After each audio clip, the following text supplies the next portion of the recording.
മാഷേ, നമ്മൾ ഇന്നലെ ഒരു യുദ്ധം നടക്കുമെന്നൊക്കെ പ്രതീക്ഷിച്ചു, നിരാശരായിപ്പോയല്ലോ. അമേരിക്ക പിന്തിരിഞ്ഞോടിയോ? അപ്പൊ നിരാശയില്ല, സന്തോഷമല്ലേ ഇപ്പൊ സന്തോഷമല്ലേ? അല്ല, യുദ്ധം കാണാൻ ഇത് ഹാൾഡസ് ഹക്സ്ലി പറഞ്ഞിട്ടുള്ള ഒരു സത്യമാണ് മാഷേ. അതായത് യുദ്ധം വരുന്ന ആളുകൾക്കൊരു തെല്ലാണ്, റിയാക്ഷൻ. ഇപ്പം ജർമ്മനിയുടെ ബോംബുകൾ ലണ്ടൻ നഗരത്തിൽ വർഷിച്ചപ്പോൾ ആളുകൾക്ക് വലിയ ത്രില്ലായിരുന്നു. എല്ലാവരും, ആണുങ്ങളും പെണ്ണുങ്ങളും എല്ലാം കൂടി ഒരുമിച്ച് പിന്നെ താഴെയുള്ള ബങ്കറുകളിൽ ഒളിച്ചിരിക്കുക. അത് അവർക്ക് വലിയൊരു ത്രില്ലായിരുന്നു എന്ന് നിരീക്ഷിച്ചത് ഞാനല്ല, ഹാൾഡസ് ഹക്സ്ലി എന്ന് പറയുന്ന വലിയ ഇന്റലക്ച്വലാണ്. ഇന്റലക്ച്വലിന്റെ ഒരു നിരീക്ഷണം ശരിയാണ്. സ്റ്റോക്ക്ഹോം സിൻഡ്രോം എന്ന് പറഞ്ഞ് ഒരു കാര്യം അറിയാമല്ലോ സാർ. അതായത് ഒരു വിമാനം തട്ടിക്കൊണ്ടു പോകുന്നു, അതിൽ ബന്ദികളാക്കപ്പെട്ട് ഇരിക്കുന്നു. ബന്ദികൾ ഈ ഭീകരന്മാരുടെ തടവിലാണ്. ഏകദേശം 1-2 ആഴ്ച കഴിഞ്ഞ് ഇവരെ മോചിപ്പിക്കുന്നു. മോചിപ്പിച്ചതിന് ശേഷം ഇവരിൽ മനഃശാസ്ത്രപരമായ പഠനങ്ങൾ നടത്തിയപ്പോൾ കാണുന്നത് ഇവരെല്ലാം ആ ഒരു തടവിലായ ദിവസങ്ങളുടെ ഹാങ് ഓവറിൽ അത് എത്രമാത്രം എല്ലാത്തിൽ നിന്നും വിട്ട ഒരു ഒഴിവുകാലം പോലെ അവർക്ക് തോന്നിയെന്നാണ് പറയുന്നത്. ഇനി ഒരിക്കലും അത് തിരിച്ചു വരികയില്ലെന്ന്. അതിനെ അവർ ഇഷ്ടപ്പെട്ടു എന്നും നമ്മൾ വായിച്ചു. അപ്പൊ എന്നതുപോലെ യുദ്ധത്തിൽ അങ്ങനെയാണെങ്കിൽ പോലും യുദ്ധത്തിനുണ്ടാകുന്ന കെടുതികളും ആൾനാശവും ഒരുപക്ഷെ ആ ത്രില്ലിൽ നിൽക്കുന്ന ആൾക്കാർക്കപ്പുറം ലോകത്തെ എല്ലായിടത്തും വലിയ വേദന സമ്മാനിക്കുന്നതാണല്ലോ സാർ. അപ്പൊ അങ്ങനെ നോക്കുമ്പോൾ യുദ്ധം ഒഴിഞ്ഞു പോയി എന്ന താൽക്കാലിക വിരാമത്തെ നമ്മൾ സന്തോഷത്തോടെ കാണുമ്പോഴും അമേരിക്കയാണ് അപ്പുറത്ത് നിൽക്കുന്നതെന്ന് ഓർക്കണം. അമേരിക്ക ഒരു രാഷ്ട്രത്തെ ലക്ഷ്യം വെച്ചാൽ അത് അവരുടെ വ്യാപാര സൈനിക താല്പര്യങ്ങളെ സംരക്ഷിക്കാൻ വേണ്ടിയാണെന്ന് അറിയാമല്ലോ. അവരങ്ങനെ അത്ര എളുപ്പത്തിലൊന്നും അവിടെ നിന്ന് പിന്മാറുകയില്ല. അതായത് 2 അടി പിന്നോട്ട് 4 അടി മുന്നോട്ട്, ഇതാണ് അമേരിക്കയുടെ കാലത്തെ ഈ നയം. വിശ്വസിക്കാൻ കൊള്ളാത്ത രാജ്യങ്ങളുടെ പട്ടികയിൽ ചൈനയേക്കാൾ വിശ്വസിക്കാൻ കൊള്ളുകയില്ലാത്ത രാജ്യമാണ് സ്വാഭാവികമായിട്ടും അമേരിക്ക. പക്ഷേ അതിൽ കാര്യമൊന്നുമില്ല. പക്ഷേ പണ്ട് ഒരു യുദ്ധം നടത്താൻ അമേരിക്കയിൽ പോയിട്ട് അവരുടെ വിമാനം ഉൾപ്പെടെ ഇറാൻകാർ പിടിച്ചെടുത്തിട്ട് ഇറാനിലെ വിദ്യാർത്ഥികളുടെ പ്രക്ഷോഭം നടത്തി ഇവിടുന്ന് പണ്ട് പലായനം ചെയ്തിട്ടുള്ള അമേരിക്ക തോറ്റു തുന്നം പാടി നാണം കെട്ടുപോയി. അത് ചരിത്രമുള്ളതാണ്. അപ്പോൾ ഇറാൻ്റെ മണ്ണെന്ന് പറയുന്നത് വെനിസുല മണ്ണ് പോലെ അത്രയല്ല, മാർഷി ലാൻഡാണ്, ചതുപ്പ് മണ്ണാണ്, കാല് കുരുങ്ങിപ്പോവും. ഇവിടുത്തെ പോലെ, വിയറ്റ്നാമിലെ പോലെ, അതുപോലെ അഫ്ഗാനിസ്ഥാനിലെ പോലെ. ഇപ്പം നോക്കൂ മാഷെ, അവിടെ പ്രക്ഷോഭങ്ങളില്ല. ആദ്യമായിട്ടാണ് കഴിഞ്ഞ ദിവസം ഒരു പ്രക്ഷോഭമില്ലാത്ത ഇറാൻ ജനങ്ങൾ കാണുന്നത്. എന്താ കാര്യം? അമേരിക്ക എന്ന പൊതുശത്രു വരുമ്പോൾ എന്തു ചെയ്യും? അവിടെ ആളുകളെല്ലാം ഒന്നിക്കും. അതാണ് സംഭവിച്ചത്. ഐക്യപ്പെടുത്തി, ട്രംപ് വരെ ഐക്യപ്പെടുത്തി എന്ന് മാത്രമല്ല, അദ്ദേഹത്തിൻ്റെ ഇൻ്റലിജൻസ്, സെൻട്രൽ ഇൻ്റലിജൻസ് ഏജൻസി എന്ന് പറയുന്ന CIA, അവരുടേതായിട്ടുള്ള ഒരു റിസർച്ച് നടത്തിയപ്പോൾ കണ്ടത് ഈ റീസ പഹ്ലവി എന്നും പറഞ്ഞ് ഇറാനിലെ എന്നറിയപ്പെടുന്ന മുഹമ്മദ് റീസ പഹ്ലവിയുടെ മകനുണ്ടല്ലോ, ആ മകന് അവിടെ പിന്തുണ ലഭിക്കുകയില്ല എന്നുള്ള ഒരു കണ്ടെത്തൽ അവർ നടത്തി. CIA കറക്റ്റ് ആയിരിക്കും സ്റ്റഡി, അസസ്മെന്റ് കറക്റ്റ് ആയിരിക്കും. അപ്പോൾ അങ്ങനൊരു സംഭവം കൂടെ ഉള്ളതുകൊണ്ട് അമേരിക്ക വിചാരിച്ച് ഇയാൾ പോയി കഴിഞ്ഞാൽ വരുന്നത് റീസ പഹ്ലവി എന്ത് ചെയ്യും? ജനങ്ങൾ താഴെയിടും. അപ്പോൾ അങ്ങനെ വരുമ്പോൾ അമേരിക്കയ്ക്ക് അത് നാണക്കേടാണ്, ശാശ്വതമായിട്ടുള്ള ഒരു ഭരണം അവിടെ ഉണ്ടാകാൻ പോകുന്നില്ല എന്ന തിരിച്ചറിവും കൂടിയാണ് അമേരിക്ക പിന്മാറിയ അന്താരാഷ്ട്ര മാധ്യമങ്ങൾ പറയുന്നത്. പക്ഷേ നമ്മൾ ഒരു കാര്യം ആലോചിക്കേണ്ടത്, അമേരിക്ക പറഞ്ഞിരിക്കുന്ന ന്യായം കൂടെ നമ്മളൊന്ന് ശ്രദ്ധിക്കണം. പറഞ്ഞിരിക്കുന്ന ന്യായം, ഇറാൻ അവിടെ കൊലപാതകങ്ങൾ കുറഞ്ഞിട്ടുണ്ട്. സത്യവും അത്. കാരണം എന്താ? അവരുടെ പ്രക്ഷോഭം കുറഞ്ഞു, അപ്പോൾ കൊലപാതകങ്ങൾ കുറഞ്ഞു. സ്വാഭാവികം. ആ ന്യായം പറഞ്ഞ് മുഖം രക്ഷിക്കുകയാണ് അമേരിക്ക വാസ്തവത്തിൽ ചെയ്തിട്ടുള്ളത്. ഇത് സമ്മതിക്കാൻ അമേരിക്കയ്ക്കും ട്രംപിനും വലിയ പ്രയാസം കാണും. മാഷിനും ഒരു പ്രയാസം ഉള്ളതുപോലെ തോന്നുന്നു. അല്ല, എനിക്ക് അമേരിക്കയെ കുറിച്ച് അറിയാവുന്ന മറ്റൊരു രീതിയിലാണ്. അതായത് അമേരിക്കയുടെ ദേശീയ ചിഹ്നമായ കഴുകൻ, ആ കഴുകനെ പോലെ അത് ഉയർന്നു പറന്നുകൊണ്ട് രംഗനിരീക്ഷണം നടത്തി ആരും പ്രതീക്ഷിക്കാത്ത സമയത്ത് റാഞ്ചിക്കൊണ്ട് പോകുന്ന ഒരു സ്വഭാവം അവർക്കുണ്ട്. അവര് ഇരയായിട്ട് ലക്ഷ്യം വെച്ചാൽ അവരുടെ എല്ലാ നേത്രങ്ങളും പിന്നെ അതിൽ തന്നെ പതിഞ്ഞിരിക്കും. പറഞ്ഞു വരുന്നത് എന്താണെന്ന് വെച്ചിട്ടുണ്ടെങ്കിൽ, ഈ ഇറാൻ എന്ന് പറയുന്ന രാജ്യത്തിൽ ഇപ്പോൾ അമേരിക്കയ്ക്ക് അനുകൂലമായ ഒരു സാഹചര്യം ഇല്ലാതെ വന്നത് 2 കാരണങ്ങൾ കൊണ്ടാണ്. ഒന്ന്, ഇറാൻ തന്നെ ബദൽ സംവിധാനം ഏർപ്പെടുത്തി അവിടെ നിന്ന് ഗവൺമെന്റ് അനുകൂലികളായ ആൾക്കാരെ പ്രക്ഷോഭ രംഗത്തേക്ക് കൊണ്ടുവന്ന് ജനതയെ മുഖാമുഖം നിർത്തി. അതായത് അട്ടിമറിക്കാൻ ആഗ്രഹിക്കുന്ന ആൾക്കാരെയും ആ ഭരണത്തിനെ അനുകൂലിക്കുന്ന ആൾക്കാരെ മുഖാമുഖം നിർത്തി.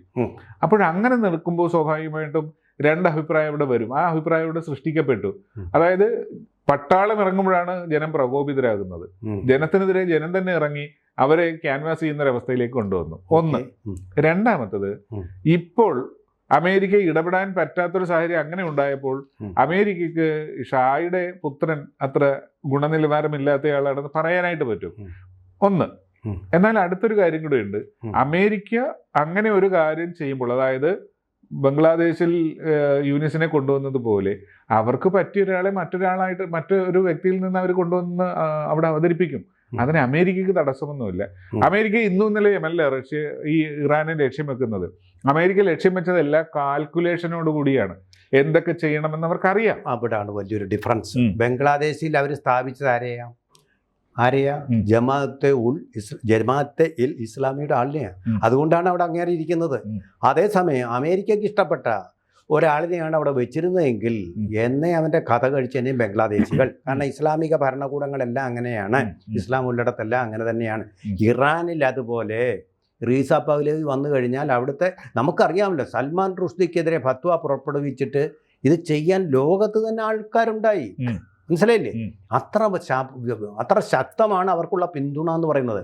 അപ്പോൾ അമേരിക്കയ്ക്ക് പേടിക്കേണ്ടി വരും. ഇനി എന്താ വേൾഡ് ട്രേഡ് സെൻറ്റർ ആണോ ആക്രമിക്കുക എന്നറിയാൻ വയ്യ. ഇത് കൂടാതെ വളരെ പ്രധാനപ്പെട്ട ഒരു കാര്യം നടന്നിരുന്നു. അതായത് സൗദി അറേബ്യ, അതുപോലെ ഖത്തർ, ഒമാൻ എന്നീ രാജ്യങ്ങൾ അമേരിക്കയോട് ചർച്ച ചെയ്തെന്ന് പറഞ്ഞാൽ അവർ പറഞ്ഞു, നിങ്ങളെ വിശ്വസിക്കാൻ കൊള്ളില്ല. ഇസ്രായേലുമായിട്ടുള്ള യുദ്ധത്തിൻ്റെ കാര്യത്തിൽ ഞങ്ങൾ അറിഞ്ഞു. നിങ്ങൾ ഖത്തറിലേക്ക് മിസൈൽ അയച്ചിട്ട് ഒരു വാക്ക് നിങ്ങൾ വേണ്ടിയോ? അതുകൊണ്ടാണ് പാകിസ്ഥാനുമായിട്ട് കൂട്ടുകെട്ടിയിരിക്കുന്നത്. നിങ്ങളെ വിശ്വസിക്കാൻ കൊള്ളില്ല. പാകിസ്ഥാനാണെങ്കിൽ ഗതി കെട്ടതുകൊണ്ട് ഞങ്ങളുടെ കൂടെ തന്നെ നിൽക്കും, വേറെ മാർഗമില്ല അവർക്ക് എന്നവർ പറഞ്ഞു. ഇതൊക്കെ പറഞ്ഞു കഴിഞ്ഞപ്പോഴാണ് ട്രംപ് ആയത്. കാരണം അദ്ദേഹം ഗൾഫിലുള്ള ഇവരുടെ സൈനിക താവളങ്ങൾ കൊണ്ടുപോകാൻ പറഞ്ഞാൽ എന്ത് ചെയ്യും? അതുപോലെ തന്നെ അവിടുത്തെ എണ്ണപ്പാടങ്ങളിൽ ഞങ്ങൾ തന്നെ എണ്ണ ഖനനം ചെയ്തോളാം എന്ന് പറഞ്ഞാൽ എന്ത് ചെയ്യും? അമേരിക്കയ്ക്ക് താങ്ങാൻ പറ്റുന്നതിലധികം അവർക്ക് റഷ്യയുടെ സപ്പോർട്ടും കൂടെ കിട്ടിയ റഷ്യ അത്ര മോശം സ്ഥിതിയിലൊന്നും അല്ലിപ്പോൾ. റഷ്യയും ചൈനയും കൂടെ ചേർന്ന് കഴിഞ്ഞാൽ സംഗതി വഷളാവും. ആ ഒരു പേടി ഇവിടെ ഉണ്ട്. മറ്റേ വെനിസുല എന്ന് പറയുന്നത് ഒറ്റപ്പെട്ട ഒരു രാഷ്ട്രമാണ്. വാസ്തവത്തിൽ ബ്രിക്സിലില്ല, ഒരു സംഘടനയിലും അതില്ല. പിന്നെ റഷ്യയുടെ പിന്തുണ വിദൂരമായിട്ടുണ്ട്. കമ്മ്യൂണിസ്റ്റ് ഇടതുപക്ഷക്കാരനാണെന്നുള്ള ഒരു താല്പര്യം മാത്രമാണ്, അതിനപ്പുറം വേറൊന്നും ഇല്ല. സർ, ലോകത്തെ നിയന്ത്രിക്കുന്നത് ആയുധങ്ങളും സമ്പത്തുമാണ്. അമേരിക്കയുടെ കയ്യിൽ ഇത് രണ്ടുമുണ്ട്. റഷ്യയുടെ കയ്യിൽ ഇതിൽ ഒന്നുണ്ട്, ആയുധം മാത്രമേ ഉള്ളൂ. ലോകത്തെ നിയന്ത്രിക്കുന്നതിൽ ആയുധങ്ങളും സമ്പത്തുമാണെങ്കിൽ സമ്പത്ത് അമേരിക്കയുടെയും യൂറോപ്പിൻ്റെയും കയ്യിലാണുള്ളത്. അറബ് രാഷ്ട്രങ്ങൾ നമ്മൾ കരുതുന്നത്ര അവർ ഇൻഡിപെൻഡൻ്റ് ആയിട്ട് സമ്പന്നരാണ്, പക്ഷെ കരുതുന്നത്ര സമ്പന്നരല്ല എന്നത് മനസ്സിലാക്കണം. അപ്പോൾ ലോകത്തിൻ്റെ സമ്പദ്ഗതിയെ നിയന്ത്രിക്കാൻ കഴിയുന്ന അമേരിക്കയും യൂറോപ്പും ഒന്നിച്ചു നിന്നാൽ റഷ്യക്ക് ഇറാന് വേണ്ടി പ്രത്യേകിച്ചൊന്നും സാമ്പത്തികമായിട്ട് ചെയ്യാൻ പറ്റുകയില്ല. ഇനി ചൈനയ്ക്ക് എന്തെങ്കിലും ചെയ്യാന്ന് വെച്ചാൽ ചൈനയോടുള്ള കച്ചവടം എപ്പോഴും ഗൾഫ് രാജ്യങ്ങൾക്ക് നഷ്ടമായിരിക്കും. ചൈനയുടെ രീതി അതാണ്. പിന്നെ അത് ഒന്ന്. അപ്പോൾ അമേരിക്ക പിന്മാറിയതിൻ്റെ പിന്നിൽ മറ്റൊരു കാരണം കൂടെ ഉണ്ട്. അതിലേക്ക് ഞാൻ വരുന്നത്, ഈ ഇറാനിൽ 2 തരം ജനവിഭാഗമുണ്ട്. ഒന്ന്, പരമ്പരാഗതമായ രീതിയിൽ തന്നെ മുന്നോട്ട് പോയാൽ മതിയെന്ന് വിശ്വസിക്കുന്നവർ. മറ്റൊരു കൂട്ടരാണ് പുരോഗമനവാദികൾ. നമുക്ക് പഴയ രാജഭരണകാലത്തെ സ്വാതന്ത്ര്യത്തിലേക്ക്, യൂറോപ്യൻ നിലവാരത്തിലേക്ക് പോകണമെന്ന്. അമേരിക്കയിലും ആയാലും കാണുമല്ലോ പല പക്ഷങ്ങളിലുള്ള ആൾക്കാർ. അല്ല, ഇറാനിൽ ഇവര് ഏകദേശം തുല്യമാണെന്നാണ് പഠനങ്ങൾ പറയുന്നത്. അപ്പൊ അതുകൊണ്ട് തന്നെ അമേരിക്കയ്ക്ക് ഏറ്റവും അനുകൂലമായ ഒരു സാഹചര്യം വന്നാൽ അമേരിക്ക ഇടപെടും. ഇതല്ല, ഇതുകൊണ്ട് തീർന്നിട്ടില്ല. അമേരിക്കയ്ക്ക് ഇപ്പോഴും ഇറാനെ സംബന്ധിച്ചുള്ള ഏറ്റവും വലിയ പ്രശ്നം അമേരിക്കൻ താല്പര്യങ്ങൾക്കെതിരെ ഭീകരരെ ഇളക്കി വിടുന്നു. 2 അണുബോംബ് സ്വന്തമാക്കാൻ ശ്രമിക്കുന്നു. ഇനി അമേരിക്ക അവിടെ ഇടപെട്ടില്ലെങ്കിൽ പോലും ഈ 2 കാര്യങ്ങൾ കൊണ്ട് അമേരിക്ക ഇറാനുമായിട്ടുള്ള സംഘർഷം തുടർന്നുകൊണ്ടേയിരിക്കും. ഞാൻ പറയാം, അതായത് അമേരിക്കയുടെ ഒരൊറ്റ താല്പര്യമേ ഉള്ളൂ, ഇറാനിൽ നിന്ന് എണ്ണ മാത്രമല്ല, ഇസ്രായേലിനൊരു സംരക്ഷണം കിട്ടണം. ഇറാനെ ആക്രമിച്ചു കഴിഞ്ഞാൽ ഇസ്രായേലിൻ്റെ സുരക്ഷ മാത്രമാണ് അമേരിക്ക ഇപ്പോൾ തൽക്കാലം നോക്കുന്നത്. ഇസ്രായേലിനൊരു ഭീഷണി ഉണ്ടാകാൻ പാടില്ല. അവരുടെ പൊന്നോമന കുഞ്ഞാണ് ഇസ്രായേൽ. അതാണ് അവരുടെ ഒരേ ഒരു ലക്ഷ്യം. ഇത് തിരിച്ചറിഞ്ഞുകൊണ്ടാണ് ഗൾഫ് രാജ്യങ്ങൾ പറഞ്ഞത്, അനാവശ്യമായ ആക്രമണത്തിൽ പോയാൽ ഉണ്ടാവുന്നത് ഗൾഫ് പാടങ്ങളിലേക്കുള്ള യുദ്ധമാണ് നടക്കുന്നത്. നിങ്ങളുടെ സൈനിക താവളങ്ങൾ, ഞങ്ങളുടെ സമാധാനം കൂടി നശിപ്പിച്ച് കളയരുത്, പിൻവാങ്ങിക്കൂ എന്നുള്ള വാണിംഗ് കൊടുത്താൽ ഗൾഫ് രാജ്യങ്ങൾ ചെറുതാണെങ്കിലും അത് പറഞ്ഞാൽ, താങ്കൾ മാഷി പറഞ്ഞ ആ ഒരു പണമുണ്ടല്ലോ, ആ പണം അവർക്കുണ്ട്. ആ പണത്തിൻ്റെ ധനത്തിൻ്റെ ശക്തിയുണ്ട്. കേട്ടേ പറ്റൂ ട്രംപിന്. കാരണം എന്താണ്? ട്രംപ് നോക്കുന്നത് ധനപരമായ താല്പര്യങ്ങളാണ് എന്നുള്ളത് കൂടെ നമുക്ക് വരികൾക്കിടയിൽ വായിച്ച് എടുക്കാം എന്ന് തോന്നുന്നു. കൂടുതൽ വാർത്തകളും വിശേഷങ്ങളും നിങ്ങളിലേക്ക് എത്താൻ ABC മലയാളം സബ്സ്ക്രൈബ് ചെയ്യുക, ബെൽ ബട്ടണും അമർത്തുക.